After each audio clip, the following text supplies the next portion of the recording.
வணக்கம் நண்பர்களே. வெள்ளியங்கிரி மலை அதை பற்றி அன்றைக்கி பேசலான்னு இருக்கிறேன். எப்படின்னா, நம்ம ஏரியா பக்கத்தில் தான் இருக்குது. நானே இவ்வளோ நாள் ஏற முடியுதோ இல்லையோ அப்படின்னு தான் யோசிச்சுருந்தேன். பட் இப்போது போயிட்டு வந்திருக்கிறேன். இது அடிவாரம் மலை, அடிவாரம் பூண்டி கோயில். இங்கேருந்து மலை ஏற துவங்குறோம். 7 மலை இருக்குது. அதை பார்த்துக்கிங்களா, இது மாதிரி தான் படிக்கட்டு இருக்குது. நீங்கள் மேலே பார்க்குறது வழுக்குப்பாறை. இது பாம்பாட்டி சித்தர் குகை. இங்கெல்லாம் சித்தர்கள் அமானுஷ்யமாக வளரதான் நம்புகிறாங்க. இப்போ பாருங்கள், இது மலை உச்சி, அதாவது 7வது மலை.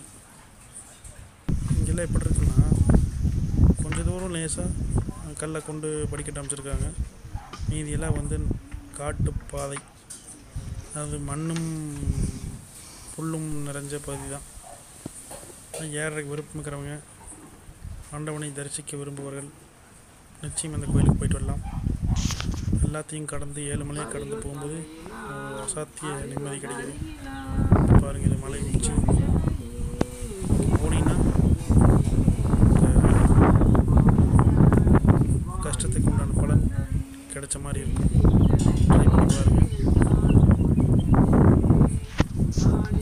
இப்போ நானே இந்த மலையில் ஏறி எடுத்த வீடியோ. சும்மா எல்லோரும் சொல்கிறாங்க வாயில், அப்படி இருக்குது இப்படி இருக்குன்னு. நீங்கள் நேரில் போய் பாருங்கள், அப்போ தான் அந்த அருமை புரியும். இப்போ நான் அடுத்த ஒரு சில ஃபோட்டோஸ் எடுக்க முடிஞ்சு, அதை மட்டும் ஷேர் பண்ணுறேன். இப்போது நந்தி பாறை, இது எல்லாம் அற்புதமாக இருக்குது. பழமை மாறாமல். என்ன போகும்போது கொஞ்சம் கையில் தண்ணியும் மறக்காமல் அந்த மூங்கல் குச்சியும் எடுத்துகிட்டு போயிருக்கேன். தண்ணி நிறையா தேவைப்படுது.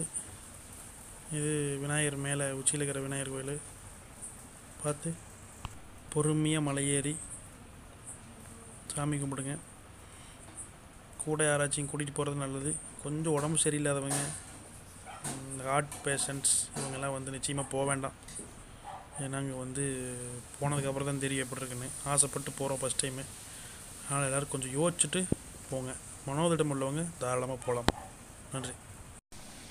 வயசானவங்க கொஞ்சம் யோசிச்சுட்டு போங்க. முதல் மலை ரொம்ப கஷ்டம். அதே மாதிரி 7வது மலை கொஞ்சம் ரொம்ப ரொம்ப கஷ்டம். மற்றதெல்லாம் கூட கொஞ்சம் ஈஸியாக ஏறிடலாம். பார்த்து போங்க. சிவாய நம. ஈசன் அருள் புரிவார்.